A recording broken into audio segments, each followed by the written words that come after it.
다 같이 찬송하시겠습니다. 찬송가 436장입니다.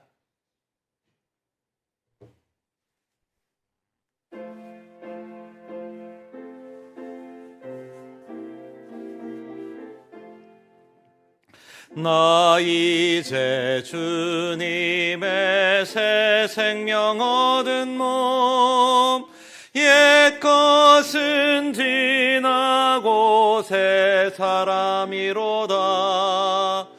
그 생명 내 맘에 강같이 흐르고 그 사랑 내게서 해같이 빛난다.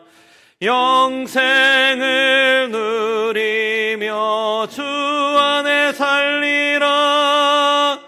오늘도 내일도 주 함께 살리라.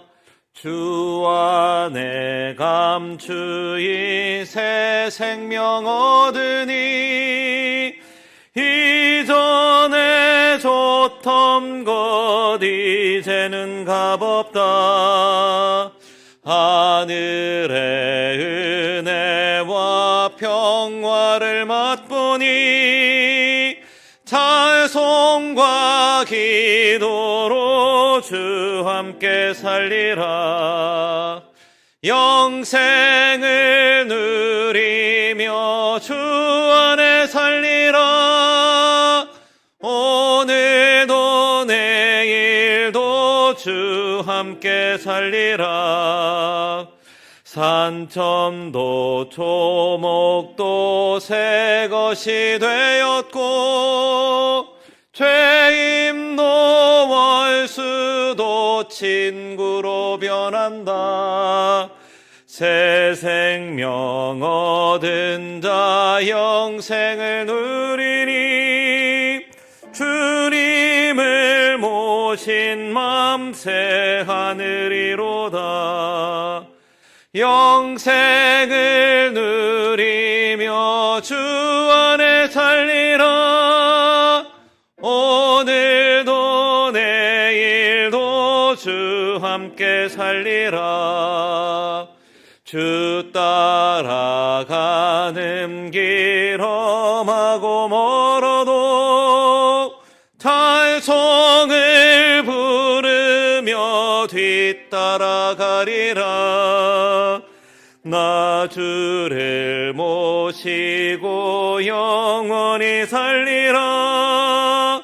날마다 섬기며 주 함께 살리라. 영생을 누리며 주 안에 살리라. 오늘도 내일도 주 함께 살리라. 아멘.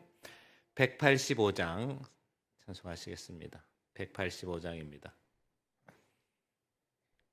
185장.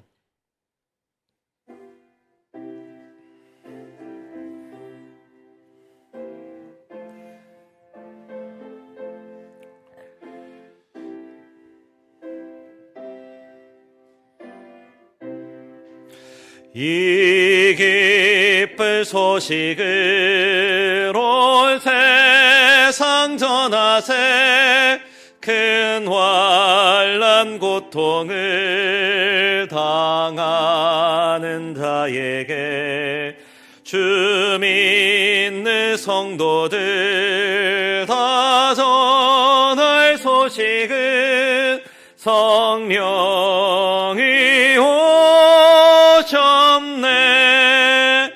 성령이 오셨네. 성령이 오셨네. 내 주에 보내신 성령이 오셨네. 이 기쁜 소식을 온 세상 전하세. 성령이 오셨네. 만왕의 왕 주께서 사로잡힌 자 다 구원하시고 참 자유 주셨네. 승리의 노래가 온 성에 들리니 성령이 오셨네. 성령이 오셨네. 성령이 오셨네. 내 주님 보내신 성령이 오셨네. 이 기쁜 소식을 온 세상 전하세. 성령이 오셨네. 한없는 사랑과 그 크신 은혜를 늘 의심하면서 안 믿는 자에게 내 작은 입으로 곧 증언하리니 성령이 오셨네. 성령이 오셨네. 성령이 오셨네. 내 주님 보내신 성령이 오셨네. 이 기쁜 소식을 온 세상 전하세. 성령이 오셨네. 아멘. 445장 찬송하시겠습니다.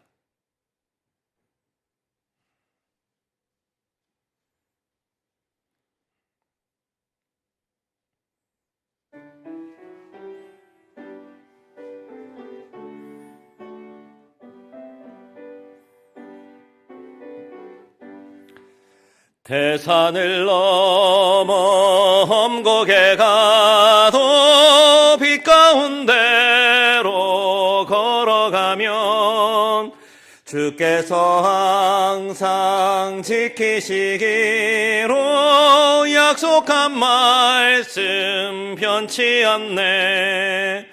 하늘의 영광 하늘의 영광 나의 맘속에 차고도 넘쳐 할렐루야를 힘차게 불러 영원히 주를 찬양하리.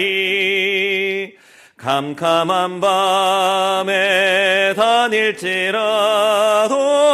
주께서 나의 길 되시고 나에게 밝은 빛이 되시니 길 잃어버릴 염려 없네. 하늘의 영광 하늘의 영광 나의 맘속에 차고도 넘쳐 할렐루야를 힘차게 불러 영원히 주를 찬양하리.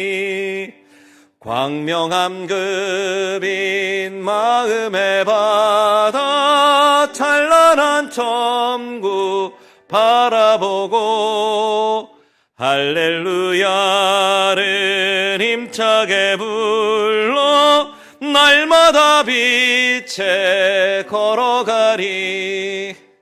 하늘의 영광 하늘의 영광 나의 맘속에 차고도 넘쳐 할렐루야를 힘차게 불러 영원히 주를 찬양하리.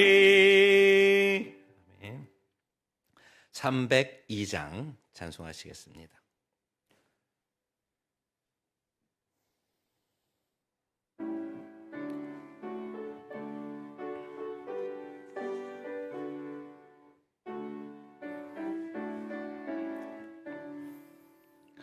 내 주 하나님 넓고 큰 은혜는 저 큰 바다보다 깊다. 너 곧 닷줄을 글러 깊은 대로 저 한가운데 가보라. 언덕을 떠나서 창파에 배 띄워 내 주 예수 은혜의 바다로 내 맘껏 져가라. 왜 너 인생은 언제나 거기서 저 큰 바다 물결 보고 그 민 모르는 깊은 바다 속을 한 번 헤아려 안 보나. 언덕을 떠나서 창파에 배 띄워 내 주 예수 은혜의 바다로 내 맘껏 져가라. 많은 사람이 얕은 물가에서 저 큰 바다 가려다가 찰싹거리는 작은 파도 보고 마음 약하여 못 가네. 언덕을 떠나서 창파에 배 띄워 내 주 예수 은혜의 바다로 내 맘껏 져가라. 자 곧 가거라. 이제 곧 가거라. 저 큰 은혜 바다 향해 자고 내 노를 더 깊은 데로 가라. 망망한 바다로 언덕을 떠나서 창파에 배 띄워 내 주 예수 은혜의 바다로 내 맘껏 져가라. 아멘. 하나님 아버지 감사드립니다. 저희들이 무엇이간데 하나님의 자녀로 삼아주시고 이렇게 주님 앞에 나와서 거룩하신 말씀을 듣게 하시니 감사드립니다. 하나님께 드릴 것은 없고 하나님께 빚진 것은 너무나 많습니다. 하나님을 더 알고자 하여 모였습니다. 우리가 더 알므로 말미암아서 주의 일을 잘 감당할 수 있도록 하여 주시고 10,000달란트 빚진 자의 마음으로 주의 일을 잘 감당할 수 있도록 하여 주시옵소서. 말씀을 배울 때에 성령께서 우리에게 지혜를 주셔서 그 말씀이 우리의 마음속에 깊이 남도록 하여 주시옵소서. 마음속에 남을 뿐만 아니라 그 말씀이 살아 역동하여서 우리의 삶 가운데 역사하심으로 말미암아서 우리가 그 말씀 그 가운데로 살아갈 수 있도록 하여 주시고 그 말씀이 나를 움직이고 그 말씀을 통해서 내 삶이 더욱더 하나님 나라가 이루어지는 은혜를 허락하여 주시옵소서. 그로 말미암아서 우리의 마음이 온전히 하나님께로 올라가고 하나님의 뜻이 우리의 삶 가운데 펼쳐지는 은혜도 허락하여 주시옵소서. 예수님 이름으로 기도합니다. 아멘.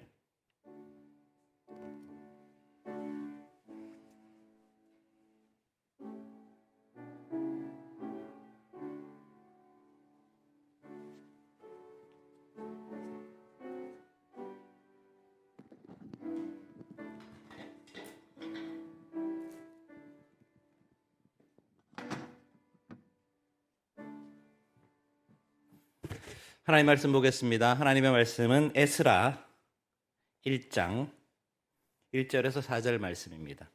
구약성경 711쪽입니다. 에스라서 1장 1절에서 4절 말씀, 구약성경 711페이지입니다.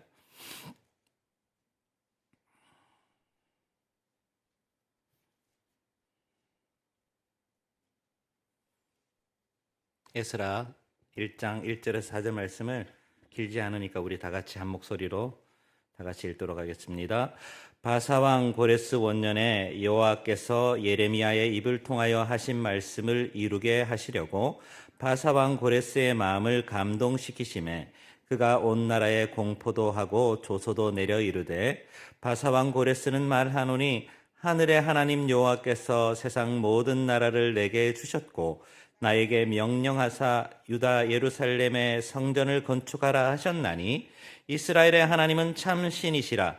너희 중에 그의 백성된 자는 다 유다 예루살렘으로 올라가서 이스라엘의 하나님 여호와의 성전을 건축하라. 그는 예루살렘에 계신 하나님이시라. 그 남아있는 백성이 어느 곳에 머물러 살든지 그곳 사람들이 마땅히 은과 금과 그 밖의 물건과 짐승으로 도와주고 그 외에도 예루살렘에 세울 하나님의 성전을 위하여 예물을 기쁘게 드릴지니라 하였더라. 아멘. 제가 저번 주 맨 마지막에 광고를 예고편을 잘못 설명하는 바람에 혼선이 좀 있었습니다. 기억하시는 분이 계실지 모르겠지만 오늘 헬라를 한다 그러는데 페르시아를 같이 해야 됩니다. 페르시아를 해야지 헬라를 넘어갑니다. 오늘 페르시아와 헬라를 해보도록 하겠습니다. 여러분, 제가 여기 적어놓은 게 있죠? 뭐라고 적어놨습니까? 페르시아는 바사다. 그리고 헬라는 뭐라고요? 그리스 마케도니아라는 얘기. 이제 잊어먹으면 안 돼요. 제가 성경을 읽다가 좀 가슴 아픈 지점이 많습니다. 특히 명칭에 관련돼서는 우리 성경의 이름이 조금 업데이트 됐으면 좋겠다는 생각을 늘 합니다. 그래서 우리는 분명히 제대로 읽었는데 그 역사책에 보면 다른 이름이 나와요. 대표적인 예가 이 얘기입니다. 여러분, 아하수에로 왕 여러분 들어보셨죠? 아하수에로 왕이 누굽니까? 에스더 남편이죠. 네, 아하수에로로 알고 있죠. 근데 그 아하수에로를 역사책에서 찾으면 나올까요? 안 나올까요? 안 나오더라고요. 열심히 찾고 찾았는데 안 나오는데 크세르크스 하면 나와요. 크세르크스 또는 제르크스 이렇게 읽기도 합니다. 그런데 왜 우리는 아하수에로로 읽을까요? 아하수에로로 읽는 이유가 있습니다. 그 이유는 그 크세르크스라는 그 사람의 그 글씨를 히브리어 발음으로 음차하면 아하수에로가 된대요. 그러니까 히브리 사람들은 그렇게 아하수에로로 읽었나 봅니다. 그런데 지금 우리가 히브리어를 쓰는 사람들은 아니잖아요. 그러니 크세르크스로 쓰는 것이 저는 옳다고 봅니다. 마찬가지로 이 페르시아도 마찬가지예요. 성경에는 바사로 나오죠. 바사. 그런데 우리는 페르시아로 읽는 게 유리하겠죠? 사람들이 페르시아로 많이 얘기하잖아요. 그리고 또 오늘 본문에 읽었던 고레스도 마찬가지입니다. 고레스 그러면 몰라요, 사람들이. 뭘로 해야 할까요? 키루스 또는 사이러스 그래야 알아요. 그래서 이 명칭을 볼 때에 이 명칭이 그 명칭이구나라는 것들을 한 번은 정도는 걸러야 합니다. 저는 계속 이걸 연구했기 때문에 아는데 저도 모르게 이렇게 바꿔서 말할 수 있으니까 여러분들 참고하시라고 저렇게 제가 말씀드렸습니다.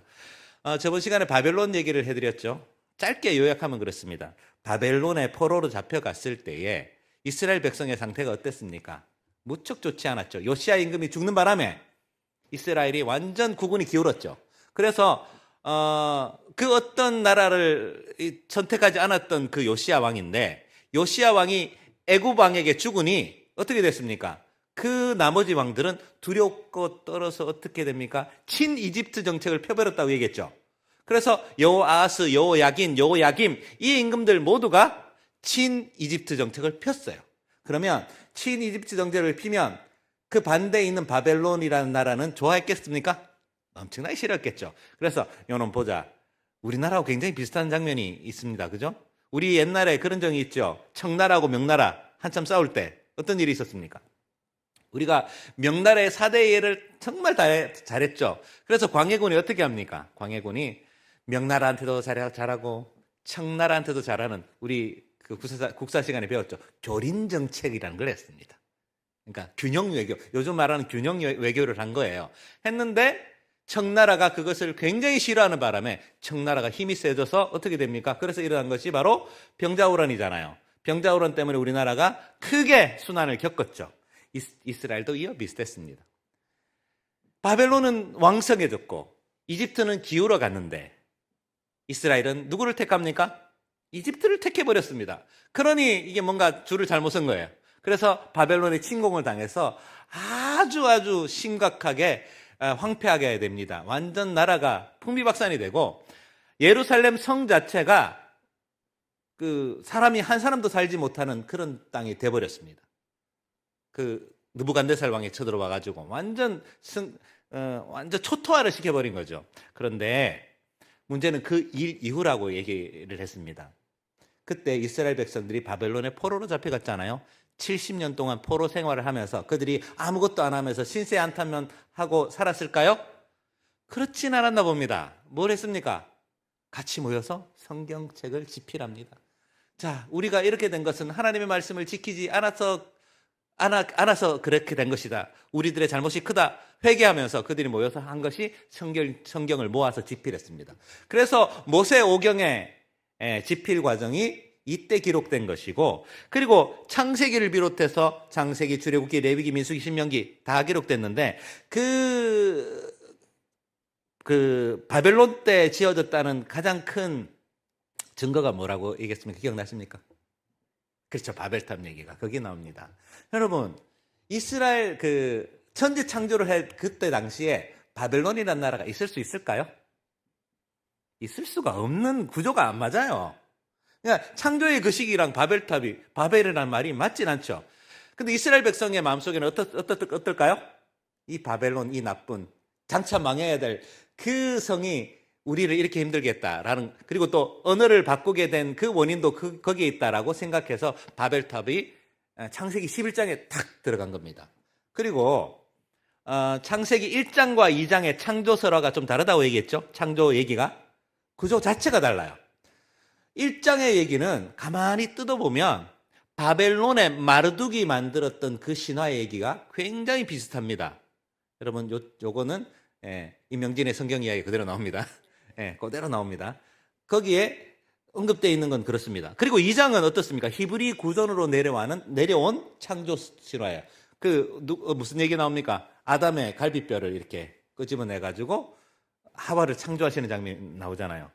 여러분, 이거 참, 그래서 저 갈비뼈를 한번 세본 적 있어요, 제가. 여러분, 여기 12개, 11개 이렇게 하고 남자의 갈비뼈가 모자라다는 그런 얘기 혹시 들어본 적 있습니까, 혹시? 저 어릴 때는 그걸 믿었어요, 제가. 그런데 그럴 리는 없더라고요.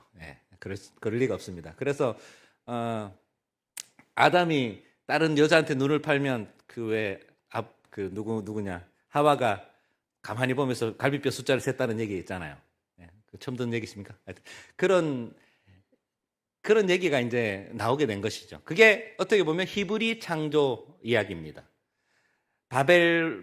바벨론의 창조 이야기하고 히브리 창조 이야기가 겹쳐진 것이고 같이 편집됐다고 보시면 돼요.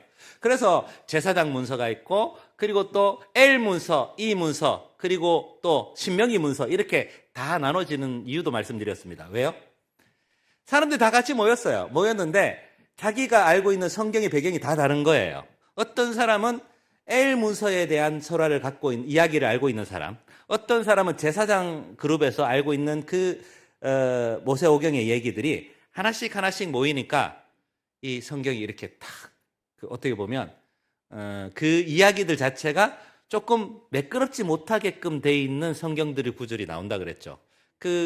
제 얘기를 한번 해드린 적 있죠. 제 얘기, 다윗 얘기를 한번 해드렸죠. 다윗이 사울한테 잡혔을 때 그 얘기, 그때 사울이 처음 보는 것처럼 얘기했잖아요. 그럴 수가 없는데 처음 보는 얘기. 이게 모든 성경들이 한 사람이 처음부터 끝까지 일필휘지로 적어냈던 책이 아니라 조금씩 합쳐진 책이라고 보는 증거들이 너무 많습니다. 무궁무진하게 많습니다. 그 모든 일이 생기게 된 원인이 어디라고요? 바벨론 포로 때문입니다. 포로기 그 상황 때문에 이 성경이 이렇게 구성됐다는 사실을 기억하시면 됐고요. 오늘은 이 포로 이후의 이야기를 해볼까 합니다. 여러분, 다니엘 얘기 들어보셨죠? 다니엘. 여러분, 다니엘 얘기를 어떻게 보고 계십니까? 다니엘은 정말 대단한 사람이에요. 왜 대단한 사람일까요? 자, 뜻을 정해가지고 왕의 진미를 먹지 않아서 대단한 사람일까요? 물론 맞습니다. 그리고 다니엘의 세 친구 있죠. 하나냐, 미사엘, 아사랴. 여러분 혹시 사드락, 메삭, 아벳느고로 기억하시는 분 계시죠? 근데 여러분 저는 왜 하나냐, 미사엘, 아사랴라고 얘기합니까? 저는 사드락, 메삭, 아벳느고라고 얘기하지 않습니다. 이걸 어떻게 다른 점인지 아십니까? 자, 그러면 여러분 다니엘을 왜 벨드사살이라고 부르지 않아요? 다니엘의 바벨론 이름은요, 벨드사살이에요. 그럼 우리는 벨드사살이라고 불러야 되죠. 근데 우리는 다 다니엘이라고 부르는데요? 그런데 왜 다니엘의 세 친구는 왜 사드락, 메삭, 아벳느고라 그래요? 사드락, 메삭, 아벳느고는 바벨론식 이름이에요. 다니엘이 벨드사살이 되듯이 사드락, 메삭, 아벳느고는 하나냐, 미사엘, 아사랴로 부르는 것이 옳습니다. 여러분 우리 창세기해명 우리 기억나십니까? 우리 창세기해명 해보시면 이 중에 안 계시네 보니까. 창세기해명 할 때 나카무라 그리고 야마다라고 그랬잖아요. 그죠? 옛날에. 지금도 여전히 나카무라로 쓰시는 할아버지 계십니까? 안 계시잖아요. 쓰면 우리가 잘 받아들입니까? 여전히 우리 남아있는 게 있어요. 여러분 혹시 자자로 우리 권사님 자자로 끝나시네. 자자로 끝나는 권사님 있죠? 이게 일본식 이름의 그 남은 이름이에요. 뭐 아사코 뭐 이런 식으로 했을 때 그 이름의 끝이 여성의 이름에 자자가 들어가는 건 일본의 그 풍습이 남아 있는 거라고 얘기합니다. 어쨌든 그래도 우리는 지금 일본 채로 얘기하시는 분은 없죠? 혹시 도시락을 벤또라고 얘기하시는 분 계십니까? 여전히? 저희 어머니는 아직까지 벤또를 하셔요. 근데 벤또 안 하시죠? 이제 벤또는 지나갔어요. 그 젓가락을 와라바시 하는 사람 없잖아요. 지나갔잖아요. 우리는 이 벤또 와라바시 하지 않고 이제는 도시락 젓가락으로 바뀌었잖아요. 마찬가지입니다. 하나냐, 미사엘, 아사랴가 돼야 되지 사드락, 메삭, 아벳느고가 되면 안 됩니다. 제가 교회학교 가르칠 때 꼭 얘기합니다. 얘들아, 사드락, 메삭, 아벳느고가 아니란다. 제발 하나냐, 미사엘, 아사랴로 꼭 기억해라. 다니엘이 벨드사살이 아니듯이 꼭 기억하십시오. 저는 어릴 때 계속 사드락, 메삭, 아벳느고를 들어가지고 저는 당연하게 받아야 되는데 제가 신학을 하다 보니까 야 이거 큰일이다. 이거 그러면 안 되겠다라는 생각을 하게 됐습니다. 자, 이건 여담이고. 자, 다니엘 얘기를 해봅시다. 다니엘은 뜻을 정해서 왕의 진부를 거부한 것도 대단하지만 그 하루 3번 기도를 한 것도 대단합니다. 그래서 사자굴 속에 들어갔잖아요. 다리오 왕 때 사자굴 속에 들어가가지고 어떻게 됩니까? 사자한테 잡아먹혀야 되는데 사자들이 다니엘은 맛이 없는지 어쩐지 안 먹었어요. 입을 딱 봉하고 사자 그 굴에서 나왔잖아요. 그런데 그를 고발했던 사람들이 그 안에 들어가서 다 잡아먹혔는데 문제는 가만히 생각해 보십시오. 다니엘이 잡혀갔을 때 임금이 느부갓네살이었을 겁니다. 그렇죠? 느부갓네살 임금이 초대 바벨론 임금이었기 때문에. 그런데 여러분 사자 입에 들어갔을 때의 그 임금이 제가 방금 전에 말했죠. 누굽니까? 제가 다리오라 그랬죠. 그리고 여러분 메네 데겔 우바르신 기억하십니까? 벽에 손이 탁 나와가지고 막 메네 데겔 우바르신 달아보고 재어봤더니만 너는 그 무게에 해당되지 않아 라고 얘기하면서 막 넓적다리를 벌벌 떨었던 그 임금 이름은 뭡니까? 기억하시는 분 계시죠? 벨사살 임금이에요. 벨사살. 여러분 지금 다니엘이 거쳐갔던 임금들이 도대체 몇 명이에요? 지금만 하더라도 3명이 지나가 버렸잖아요. 여러분 신기하지 않습니까? 다니엘이 이 3명의 임금에게 똑같이 총애를 받았다는 결과가 되잖아요. 그래서 요거는 그 성경학자들의 얘기입니다. 제 얘기는 아니고 다니엘은 한 사람이 아닐 수 있다라고 주장하기도 합니다. 이건 어떻게 보면 굉장히 합리적인 추론이 될 수 있죠. 왜 그럴까요? 여러분 나라가 바뀌고 왕조가 바뀌었는데 그 똑같은 사람이 그 직위에 있는다는 게 쉽습니까? 지금 우리나라도 왕조도 바뀌지 않았는데 여러분 왕조가 바뀌지 않았죠. 대한민국 그대로 이어졌는데 여러분 파란색 땅, 빨간색 땅 있잖아요. 근데 파란색 땅에 계속 있던 강요들이 빨간색에도 계속 있는 경우가 흔합니까? 흔하지 않습니까? 안 흔하던데요. 근데 3번, 4번 연속으로 하는 분 계시던가요? 굉장히 드문 일입니다. 드문 일입니다. 그런데 그 일을 다니엘이 해냅니다. 다니엘은 정말 정말 대단한 사람이라고 저는 개인적으로 생각합니다. 이 사람은 어떻게 그걸 유지했을까? 그래서 성경학자들이 그렇게 될 수는 없을 것 같고 어떻게 생각하느냐? 다니엘이라는 사람의 이름을 대표 단수로 보기도 합니다. 그때 당시에 포로 생활을 하면서 관료 역할을 감당하는 지도자가 된 대표 단수 유대인을 다니엘이라고 얘기하자라고 주장하기도 합니다. 이거는 제 생각은 아니에요. 성경학자들이 주장하는 내용입니다. 어쨌든 다니엘은 대단한 사람 맞죠? 그래서 그 모든 왕조가 바뀌고 나라가 바뀌는데도 불구하고 중요한 역할을 했던 사람이 다니엘입니다. 다니엘은 그래도 안타깝게도 그 자기 민족이 자기 땅 예루살렘으로 돌아가는 모습을 살아생전에는 보지 못했던 것 같습니다. 그런데 오늘 본문에 읽어봤죠, 에스라. 에스라를 읽어보니까 처음에 나오는 임금이 누굽니까? 바사왕 고레스. 예, 고레스를 아까 뭐라고 읽으라 그랬죠? 사이러스, 키루스 이렇게 읽으라 그랬죠? 자, 이 키루스 임금이 이 모든 일을 해결해 줍니다. 이 페르시아가 이 성경에 딱 등장했다는 뜻은 어떤 뜻일까요? 바벨론이 어떻게 됐다고요? 망했다는 뜻입니다. 바벨론이요, 100년을 못 갔어요. 100년을. 그렇게 기세등등했던 그 왕국이 100년을 넘지 못하고 쫄딱 망해버린 겁니다. 그리고 바벨론에 있던 그 잔존 세력들도 남지 않아서요, 페르시아가 바벨론을 완전하게 복속해버립니다. 우리 지도 잠시 볼까요? 선생님, 지도. 자, 보이시죠? 페르시아 제국이 어디까지 갑니까? 이집트도 가고요, 저기 터키도 가고요, 지금의 저 위 아테네 보이시나요? 아테네. 저기 어딥니까? 그리스 땅까지 갔어요. 이때 페르시아 제국은요, 정말 정말 막강했습니다. 바벨론, 저번 시간에 바벨론 어디까지, 그 앞에 걸 한번 보여주실래요? 그 앞에 거. 페르시아, 바벨론 어디까지 갔습니까? 자, 바벨론하고 페르시아의 그 땅의 범위를 한번 생각해 보십시오. 어느 나라가 더 힘세 보입니까? 페르시아가 훨씬 더 힘이 세 보이죠. 그렇습니다. 자, 페르시아 보여주세요. 자, 그러니 이 페르시아가 지닌 강력한 힘이 어디까지도 가게 되느냐 하면 아테네, 유럽까지도 미치게 됩니다. 그때 당시에 그 유럽 사람들은 페르시아를 엄청나게 두려워합니다. 그래서 여러분 영화를 보셨겠습니까? 혹시 300이라는 영화를 보셨나요? 남자분들이 되게 좋아하는 영화입니다. 300이라는 영화가 나오는데 우리 성현이 봤을 텐데, 자, 300이라는 영화에 어떤 장면이 나옵니까? 300명이 페르시아의 20만 군사하고 싸우는 장면이 나오잖아요. 그 테르모필레 전투입니다. 거기가 테르모필레라는 아주 작은 협곡에 300명이 가가지고 그 레오니다스라는 그 황제, 임금이 싸우는 얘기예요. 근데 사실 좀 과장됐습니다. 그 얘기가. 왜 과장된지 아십니까? 예.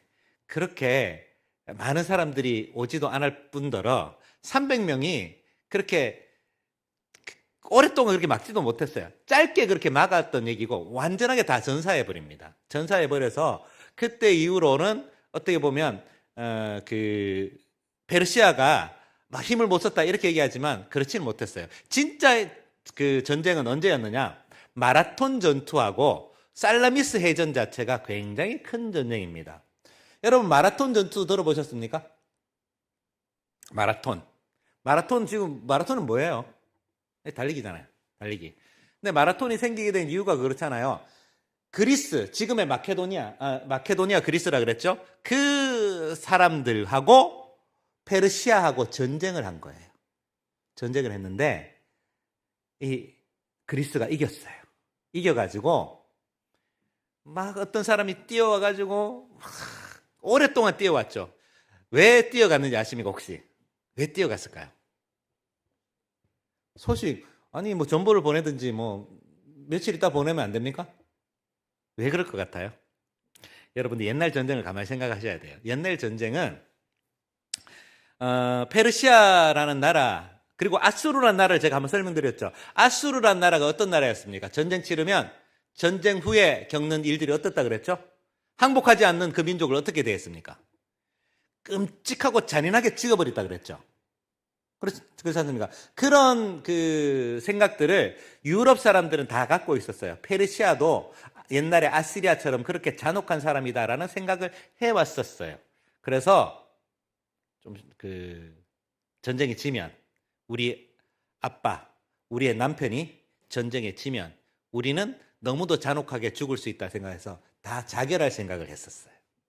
자결을 다 하려고 딱 마음을 먹었습니다. 그런데 소식이 늦어지면 어떻게 될까요? 졌다고 생각하지 않겠어요? 그래서 이 마라톤 광야를 뛰어가는 이병사가 얼마나 열심히 뛰었겠습니까? 죽을 힘을 다해 뛰는 거예요. 우리의 부인, 우리의 아들을 살려야 된다는 마음으로 열심히 뛰어갑니다. 뛰어가가지고 어떻게 합니까? 우리가 이겼으니까 제발 혹시 자결하려면 자결하지 마세요. 이 얘기를 딱 전해주었다는 그 얘기가 마라톤 얘기입니다. 그래서 마라톤 마라톤 평원에서의 전쟁이 그렇게 전해진 것이고, 참고로 여러분 페르시아라는 나라가 지금이 어느 나라죠? 지금 어느 나라인지 아십니까 혹시? 네, 지금 이란입니다. 이란이란 나라는 올림픽 경기에서 절대로 참여하지 않는 종목이 있습니다. 무엇일까요? 제가 힌트를 다 드렸는데 마라톤이에요.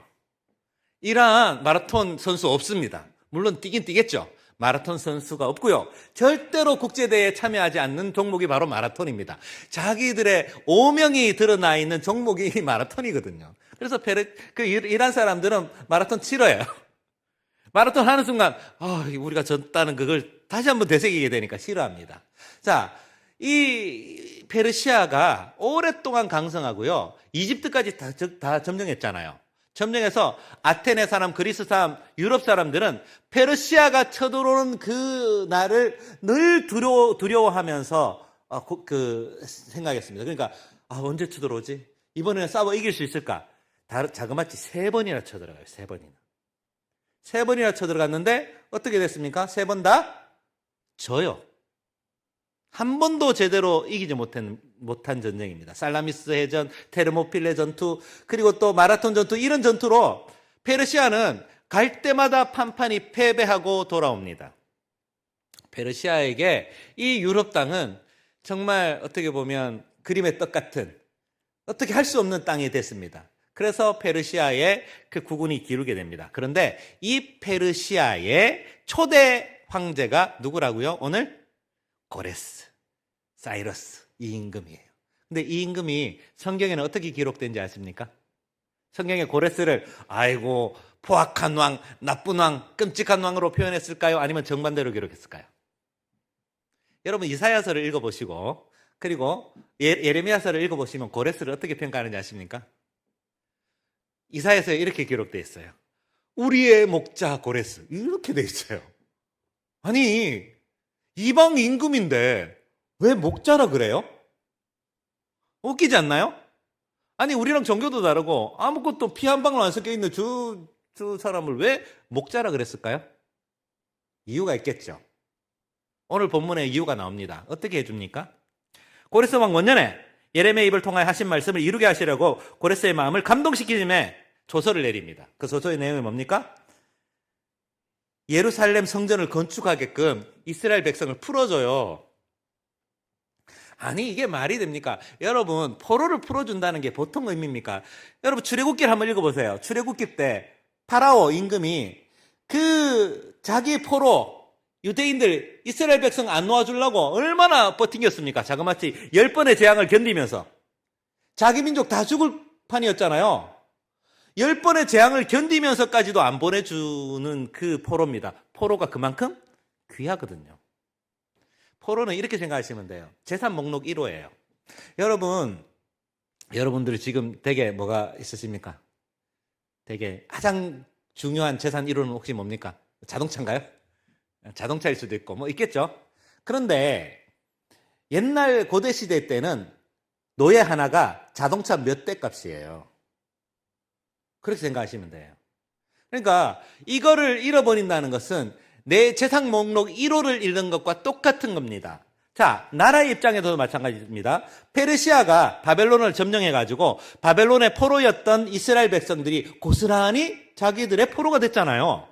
그러면 자기들의 재산이 어마어마하게 늘어난 건 아닙니까? 수십만 명이 와 있네. 이야, 우리 이제 부자야. 여러분, 돈이 많아서 부자가 아니고 옛날에는 돈이 많고 뭐가 많아서 부자가 아니라 노예가 많은 부자예요. 노예가 이렇게 많구나. 이야, 우리 셋째 말로 땡 잡았다. 이렇게 생각하면 될 텐데 그렇게 안 했어요. 안 하고 고레스 왕이 어떻게 합니까? 이야, 이 사람들이 하나님께서 어떻게 해주십니까? 감동시키시네. 고레스의 마음을 감동시켰다고 돼 있잖아요. 감동을 심하게 시키셨어요. 얼마나 심하게 시키셨는지 이스라엘 백성 전체를 어떻게 합니까? 그대로 풀어주는 이런 말도 안 되는 일을 해버립니다. 계산도 안 돼요. 그리고 정치적 이득도 그렇게 크지 않습니다. 이스라엘 백성 풀어준다고 해서 누가 칭찬을 받겠어요? 누가 칭찬합니까? 그런 것도 없어요. 그런데 이 사람은 그 일을 합니다. 자, 그래서 고레스 왕을 관대한 임금으로 이야기합니다. 참고로 여러분, 영화 300에 이런 장면이 나와요. 영화 300에 보면 크세르크스 임금이 나와요. 여러분, 크세르크스 임금 아까 말씀드렸죠? 누구라고요? 아하수에로 왕을 크세르크스라 그랬죠? 근데 그 임금이 정말 맥락에 안 맞는 그 대사를 칩니다. 그게 뭐냐? 나는 관대하다라는 말을 해요. 역사를 모르는 사람들은 왜 좋은 말을 하지? 이렇게 했을 겁니다. 그런데 실제로 페르시아 임금들은 관대한 임금들이 많았습니다. 그 대표적인 왕이 누구라고요? 키루스, 고레스 왕이에요.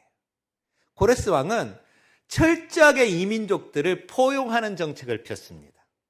자기가 점령한 나라의 사람들을 평화롭게 그리고 화평하게 행복하게 사는 것을 늘 꿈꾸었던 임금이 바로 고레스 왕, 사이러스 왕이었습니다. 그래서 이스라엘 백성을 풀어줄 때에 정말 잘 아무런 대가 없이 풀어줘요. 그리고 그 사람들이 그대로 예루살렘에 가서 성전 짓는 일을 해버립니다. 그리고 그것만 해서 끝납니까? 어떻게 합니까? 그곳 사람들이 뭐를 준다고 4절 말씀에 은과 금과 그 밖의 물건, 짐승도 도와주고, 아니 이런 요즘 말하면 해자죠. 해자스러운 일을 왜 하게 됐을까요? 이것은 고레스 왕의 철저한 어떻게 관대함에서 시작된 겁니다. 여러분, 이 관대함이 이스라엘 백성들을 살게 한 거예요. 그리고 살게 하고 그나마 희망을 가지고 이스라엘 백성들이 예루살렘에 정착하게 된 이유가 그렇습니다. 여러분, 자, 그러면 이 바사왕 고레스는 이렇게 해서 모든 것을 다 끝내고 행복하게 잘 살았을까요? 네, 그렇지는 못했습니다. 여러분, 아까 말씀드렸듯이 이 헬라 제국이 있죠. 헬라 제국. 이 얘기를 하려고 합니다. 헬라 제국이 어떻게 됐을까요? 헬라 제국이 누구랑 싸워요? 페르시아하고 싸우죠. 페르시아하고 싸우는데 아까는 겨우겨우 이겼습니다. 겨우겨우. 마라톤 전투, 살라미스 전투, 테르모필레 전투는 어떻게 보면 이겼다기보다는 물리친 거예요. 쳐들어온 데서 쳐들어오지 마, 저리 가, 니네 집으로 돌아가, 이 정도로 싸웠다면 우리의 유명한 그 왕, 이 사람은 좀 얘기가 다릅니다. 들어보셨습니까?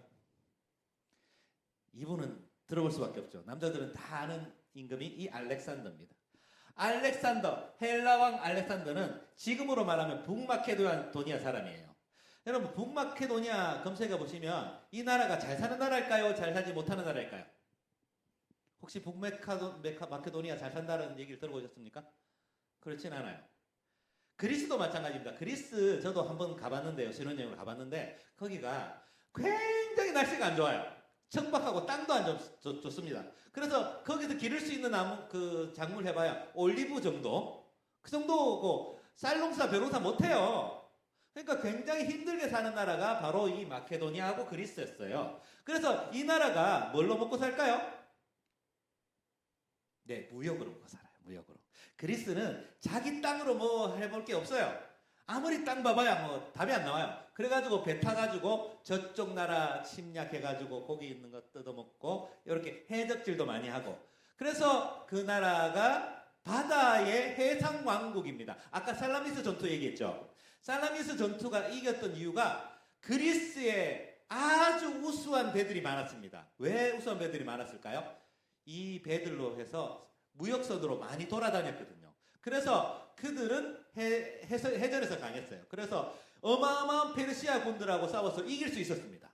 자, 어쨌든 자, 알렉산더는 이 헬라의 임금이 됐는데 임금이 된 것도 참 놀랍게 참 좀 우연찮게 임금이 됩니다. 자기 아버지가 갑자기 죽는 바람에 자기 엄마하고 자기가 갑자기 덜커덕 임금이 돼버려요. 근데 알렉산더가 어릴 때부터 자기 스스로가 생각한 게 있습니다. 여러분 참고로 알렉산더의 스승이 누군지 아십니까?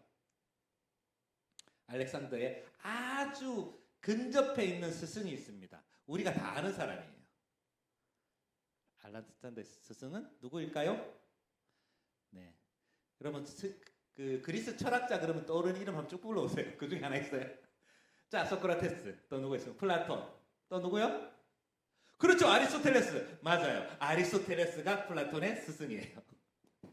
아리스토텔레스. 자, 그러면 아리스토텔레스가 알렉산더한테 어떤 영향을 줬을까요? 어마어마한 영향을 줍니다.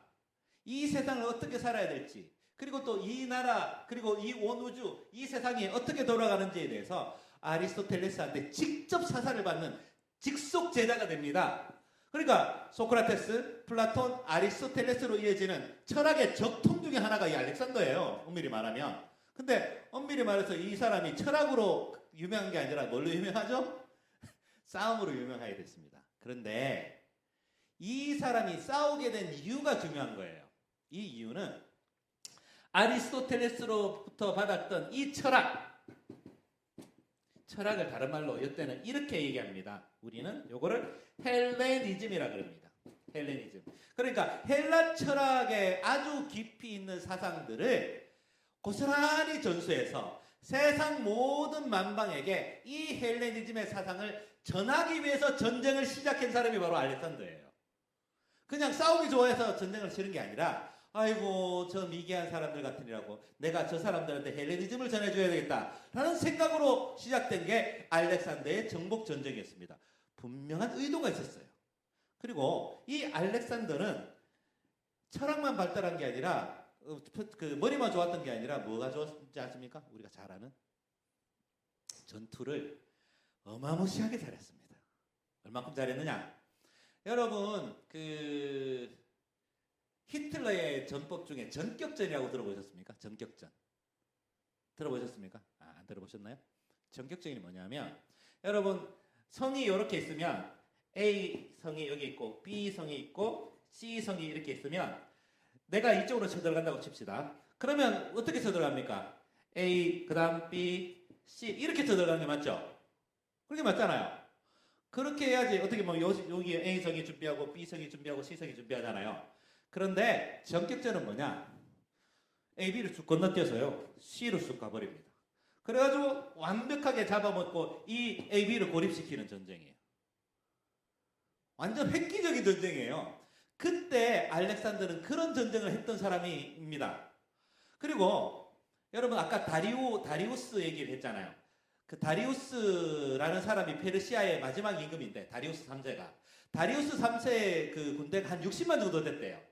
그런데 이 사람은 10,000명인가 정도 되는 군대를 가지고 다리우스의 60만 군대를 완전하게 무찔러버리고 끝내버립니다. 이게 말이 안 되죠? 근데 말이 됩니다. 왜냐하면 이런 전쟁을 치렀거든요. 그리고 여기서 급하게 뛰어가는 전법을 했을 때에 맨 앞에 선봉에 선 사람이 바로 누굴까요? 이 사람이에요, 이 사람. 그리고 그냥 맨 앞에 간 게 아니고 이 사람의 그 알렉산더 왕의 그 갑옷이 황금색입니다. 황금색이면 눈에 안 띌 수가 없죠. 그리고 깃봉도 어떻게 머리에 투구의 깃봉을 가장 높이 납니다. 아, 내가 왕이다는 걸 보여줘요. 아주 멀리서도 저 알렉산더다. 그리고 말도요, 백마를 해요, 백마. 그러니 지나가면서 알렉산더가 움직이는 걸 다 본단 말이에요. 그러면 우리가 생각할 때 저 친구만 잡으면 되겠다 이렇게 생각하고 알렉산더를 노리면 되겠다고 생각하죠. 그런데 그것도 안 되는 거예요. 그것보다 훨씬 더 빠르게 움직였습니다. 생각보다 빠르게 움직이니까 다리오 임금이 뭘 하다가 갑자기 D를 이렇게 공격을 당한 거예요. 그래서 꽁무니를 빼고 엄청나게 멀리 도망갑니다. 다리우스 왕이 항복을 합니다. 이게 어마어마하게 큰 전투예요. 자, 그 전투에 이기고 난 다음에 여러분 그때 당시에 페르시아는 지금의 미국 같은 나라예요. 여러분 미국을 이긴다는 나라가 있다면 어떤 생각이 드십니까? 대단한 나라 아닌가요? 그런데 알렉산더는 그 일을 해냅니다. 해내고 난 다음에 페르시아만 점령하고 마는 것이 아니라 어떻게 할까요? 이집트를 쳐들어갑니다. 이집트만 쳐들어가느냐? 그 동쪽으로 가서 어디까지 갈까요? 지금의 인도까지 쳐들어가요. 대단한 사람입니다. 이때 당시에 히말라야 산맥을 넘어요. 알렉산더가. 말 타고 히말라야를 넘어갔던 사람이 바로 이 알렉산더입니다. 놀라운 사람 아닙니까? 그 전쟁의 목적이 뭐라고요? 헬레니즘 전하려고. 실제로 이 사람은 그걸 원했어요. 이 사람들도 헬레니즘을 전해야 되겠다. 그래서 여러분 헬레니즘의 자욱이 우리나라에까지 전해졌다는 거 아십니까? 국사 시간에 안 배우셨어요? 네, 배우셨어요. 여러분 간다라 미술이라고 들어보셨습니까? 간다라 미술. 간다라 미술 형식이라고 우리 국사 시간에 배웠잖아요. 그 영향이 어디라고요? 헬레니즘의 영향이에요. 그리고 중국 불교도 이 헬레니즘의 영향을 받아가지고 그 헬레니즘적인 그런 풍습이 중국의 불교에 그대로 남아있어요. 그래서 이 알렉산더가 성공을 한 거예요. 결국은. 자기는 일찍 32살에 죽었지만 이 헬레니즘의 전통을 많은 사람들한테 계속 전하는 일들을 했습니다. 근데 제가 그 얘기를 하려고 지금 얘기한 게 아니라 요 얘기의 끝을 얘기하기 위해서 지금 여기까지 온 거예요. 여러분 헬레니즘의 영향을 우리는 성경은 안 받았을까요? 받았을까요? 어마어마하게 많이 받았겠죠. 어떻게 받았을까요? 여러분들이 읽는 성경책은 어느 나라 말로 적혔을까요? 여러분 그 신학성경 뭘로 적혀 있습니까? 헬라어로 배웠죠. 헬라어 다른 말로 그리스어로 지금 적혀 있습니다. 그게 원전이에요. 그러면 여러분 신약성경만 헬라어로 적었을까요? 구약성경은 어떨까요?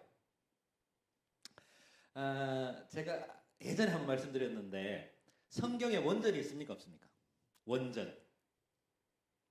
오리지널 스크립트라 그러죠. 오리지널 스크립트가 성경이 있습니까? 없습니까? 있으면 될까요? 안 될까요? 지금 있으면 굉장히 곤란해집니다, 여러분. 그러면 그 원전 때문에 난리 날걸요? 그게 원전이라는 게 확실하게 예를 들어서 모세가 직접 막 글 쓴 자욱이 막 남는다든지 그리고 다윗의 시편을 다윗이 친필로 적었던 게 남아있다든지 해버리면 여러분 어떤 일이 일어날까요? 한번 상상해 보십시오. 저는 확실하게 말할 수 있습니다. 만약에 모세의 친필이 적혀있는 그 모세오경이 발견됐다면 그 모세오경이 신의 역할을 할 겁니다. 우상이 될 것 같은데요. 다윗이 적었던 시편도 우상이 될 것 같은데요. 그렇지 않을까요? 그 예가 있지 않습니까? 우리 토리노의 성이 들어보셨습니까? 토리노에 예수님이 마지막 입으셨던 그 옷, 세마포 옷이 있다고 뉴스에 났던데요. 제가 봤어요, 그거. 근데 그게 나중에 가짜로 판명됐죠. 그래서 사람들이 토리노에 가려고 그랬잖아요. 왜? 그 옷 한번 만져보려고. 만져가지고 병이 나왔대요, 심지어. 자, 이게 문제가 있는 거죠. 원전이 남으면 안 돼요. 그리고 또 마찬가지. 법궤 마찬가지예요. 법궤 지금 남아있으면 될까 안 될까요? 법궤도 남아있으면 곤란해요. 복잡해집니다. 그 법궤 만지려고 사람들이 전 세계에서 몰려들 텐데. 그렇겠죠? 원조도 남아있지 않고 법궤도 남아있지 않고 성막의 자국도 남아있지 않고 심지어는 성전의 자국도 제대로 남아있지 않아요. 남아있긴 하네. 여러분 통곡의 벽, 그 솔로몬 성전의 서쪽 벽이 지금 남아있잖아요. 지금 하고 있는 꼴을 한번 보십시오. 그 예루살렘 가보신 분 있죠? 예루살렘 가보시면 거기에 남자들이 붙들고 앉아가지고 계속 땅을 치고 눈물 흘리는 벽이 있잖아요. 그 왜 그러고 앉았어요? 솔로몬 성전 벽에 그 성전에 남아있는 벽 하나 남았다고 그거 붙잡고 그렇게 씨름하고 있잖아요. 인간들이 그래요. 그게 무슨 대단한 거라고. 그냥 벽이 남아있는 게 다잖아요. 근데 사람들은 거기에 목숨을 걸어요. 굉장히 위험한 행동입니다. 이게 참 우리들은 이 계속 십계명, 이계명을 계속 어기고 있는 거예요. 눈에 보이는 것, 그걸 우상을 삼는 겁니다. 그렇기 때문에 하나님께서 보이시는 모든 것들을 자욱을 남기지 않으셨어요. 저는 그게 참 좋다고 봅니다. 지금 성전 터만 남아있지 성전이 남아있지 않잖아요. 그것도 저는 은혜라고 봅니다. 은혜예요. 원전이 남아있지 않는 것, 성경에 원래의 원본이 남아있지 않는 것, 이것도 은혜입니다. 없어야 돼요. 사본만 남아있는 게 맞아요. 그래서 사본 때문에 하나님을 더 가까이 볼 수 있으니까. 자, 구약 성경 얘기를 제가 하려고 그 얘기한 거예요. 구약 성경이 원본이 없습니다. 그러면 사람들의 구전만 남아있고 사본만 남아있겠죠. 그런데 알렉산더가 죽고 난 다음에 나라가 세 도망이 났다가 두 도망으로 바뀌어요. 그래서 셀류코스라는 사람이 다스리는 그 땅과 프톨레미라는 사람이 다스리는 땅으로 나눠집니다. 그러니까 헬라 제국이 두 나라로 또 갈라져요. 그런데 프톨레미가 다스리는 나라가 어디 쪽이냐? 지금의 이집트 땅입니다. 근데 이집트 땅에서 정말 유명했던, 그리고 세계 7대 불가 사이로, 고대의 7대 불가 사이로 알려졌던 유명한 도서관이 있습니다. 혹시 여러분 알렉산드리아의 도서관이라고 들어보셨습니까? 네, 지금 들어보셨습니다. 그러면 지금 아시는 거예요. 알렉산드리아의 도서관은 어떤 도서관이냐? 전 세계에 있는 유명한 책들, 중요한 책들은 다 모이는 도서관이 바로 알렉산드리아의 도서관이었습니다. 여러분, 도시 이름조차 좀 알록달록하죠? 알렉산드리아는 왜 알렉산드리아일까요? 이 사람 때문이겠죠, 그죠? 자기 이름 따가지고 도시를 만들어버려요. 알렉산드리아 되게 많아요. 몇 군데 있습니다. 이집트의 알렉산드리아가 그 중에 하나인데, 거기에 도서관에 수많은 책들을 모아야 되는데 문제가 있습니다. 그 프톨레미 황제가 보니까 저기 유태인 히브리인들이 있는데 저 사람들이 믿는 신이 있네? 그 신을 섬기는 사람들이 경전이라는 걸 보고 있던데? 오, 좋아. 그래서 프톨레미 황제가 유대인들 사람들에게 명령합니다. 너희들 70명 뽑아. 70명 뽑아서 너희들이 알고 있는 경전을 헬라어로, 그리스어로 다 만들어봐. 자, 시작! 했어요. 그래서 이 사람들이 모여가지고 그 황제의 명령이니까 들어야 되잖아요. 열심히 기록합니다. 얼마 안 가가지고 이 70명들이 구약 성경을 완벽하게 만들어냅니다. 그것이 저는 그 유명하게 생각하는데 70인역이에요. 혹시 들어보셨습니까? 70인역? 그게 70인역이에요. 프톨레미가 알렉산드리아 그 도서관을 채우기 위해서 만든 구약 성경 책을 만들었는데 그 책 이름이 70인역. 그걸 셉두아진타라고 얘기합니다. 셉두아진타가 이때 만들어집니다. 그러니 페르시아하고 헬라의 이 전투를 통해서 어떻게 됩니까? 셉두아진타가 나오게 된 거예요. 구약 성경이 완전하게 갖추어진 채로 남게 된 이유가 그러니까 이스라엘 백성들이 정신을 똑바로 차려서 만들어진 게 아니고 이 나라 페르시아와 헬라 때문에 셉두아진타 70인역이 삼게 돼서 지금의 구약 성경은 이때 70인역 때문에 우리한테 오게 된 거예요. 자, 바벨론 포로 때문에 뭐가 생겼고요? 모세오경이 완성됐고, 이 셉두아진타가 생긴 건 뭐라고요? 페르시아와 헬라 간의 그 전투로 결국은 이 알렉산드리아에서 도서관을 만드는 그 일 때문에 우리에게 성경이 주어지게 된 겁니다. 66권 가운데 39권이 그때 우리에게 온 거예요. 여러분, 세계 역사를 알아야 될까요? 몰라야 될까요? 알아야 됩니다. 이래서 우리에게 성경이 주어졌구나라는 것을 이 고대 제국을 통해서 알 수 있게 된 겁니다. 하나님께서 이들을 사용해요. 고레스를 사용했잖아요. 알렉산더를 사용합니까? 사용하셨죠. 프톨레미 황도 사용했잖아요. 사용해요. 자, 우리들의 교회도 마찬가지입니다. 지금 현 교회도 세계 정세하고 전혀 상관없이 돌아갑니까, 우리가? 크게 영향을 받아요. 저도 개인적으로 크게 영향을 받은 적도 있어요. 지금 미국에서 일어날 일들이 우리하고 전혀 상관없는 일일까요? 아니에요. 관련 있어요. 우리 믿음의 사람들이 어떤 영향을 받을지를 여러분 뉴스를 잘 보셔야 돼요. 보시고 저 일을 통해서 어떤 일을 펼쳐나가실까. 여러분 기도하실 때 좀 크게 기도하시기 바랍니다. 갈릴리 교회 요합만 하지 마시고 전 세계를 향해서, 미국을 향해서, 러시아를 향해서, 우크라이나를 향해서, 이스라엘을 향해서, 저기 남미의 아르헨티나, 브라질을 향해서도 기도할 필요가 있습니다. 그 일들이 나의 일이 되는 거예요. 여러분, 이때 당시에 이스라엘 백성들의 입장에서 페르시아는 먼 나라일 수 있잖아요. 헬라 제국은 굉장히 먼 나라였어요. 그런데 헬라 제국들이 어느 틈에 이스라엘에 쳐들어와가지고 그들에게 영향을 미치게 됩니다. 결국은 그들의 손으로 뭘 하게 됩니까? 성경도 기록해요. 그 성경이 지금까지 남게 되고 그 성경이 우리에게 주는 교훈을 주게 됩니다. 저는 이 전쟁을 볼 때마다 이야, 하나님 정말 큰 그림 대단하시다. 이 큰 그림을 그리시면서 우리에게 성경을 주셨구나. 성경 한 권 읽을 때마다 이야, 이 역사가 흐르는 거고요. 여기에 성경 기록할 때마다 이 수많은 사람들이 흘린 피가 생각나요.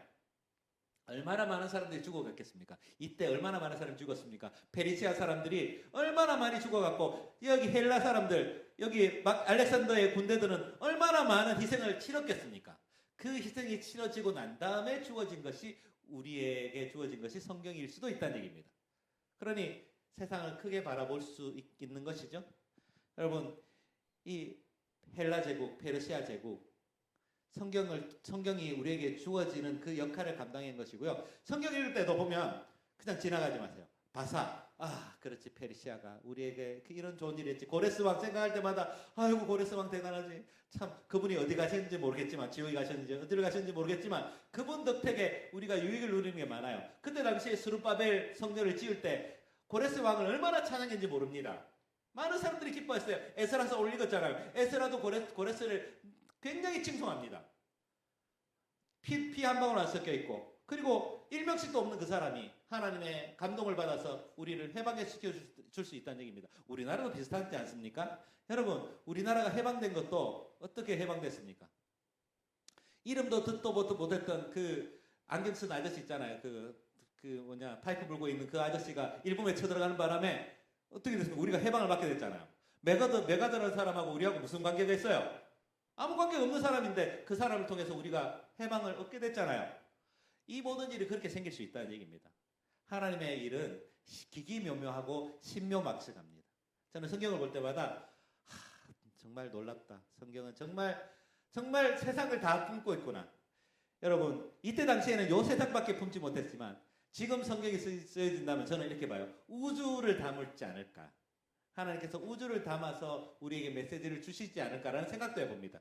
여러분, 눈을 좀 넓게 가지시고 하나님께서 나를 향해 펼치시는 일들이 얼마나 크신지를 날마다 깨달아 가시는 여러분들이 되시길 바랍니다. 기도하겠습니다. 하나님 아버지, 감사드립니다. 오늘 바사 왕국과 헬라 제국을 통하여서 이스라엘 백성들을 풀어주시고, 또한 그로 말미암아서 성경이 집필되고 그 성경이 우리에게도 큰 영향을 주었다는 것을 깨닫게 하였습니다. 하나님의 그 크신 그림을 생각할 때마다 감사의 찬송을 올릴 수 있도록 하여 주시옵소서. 지금 이 순간에도 우리를 위해 큰 일을 행하시는 하나님을 생각하게 하여 주시고, 우리의 눈을 들어서 큰 일을 행하시는 하나님을 바라보고 그 이름을 찬송 드릴 수 있는 우리가 되게 하여 주시옵소서. 예수님 이름으로 기도합니다. 아멘. 하늘에 계신 우리 아버지, 아버지의 이름을 거룩하게 하시며 아버지의 나라가 오게 하시며 아버지의 뜻이 하늘에서와 같이 땅에서도 이루어지게 하소서. 오늘 우리에게 일용할 양식을 주시고 우리가 우리에게 잘못한 사람을 용서하여 준 것 같이 우리 죄를 용서하여 주시고 우리를 시험에 빠지지 않게 하시고 악에서 구하소서. 나라와 권능과 영광이 영원히 아버지의 것입니다. 아멘.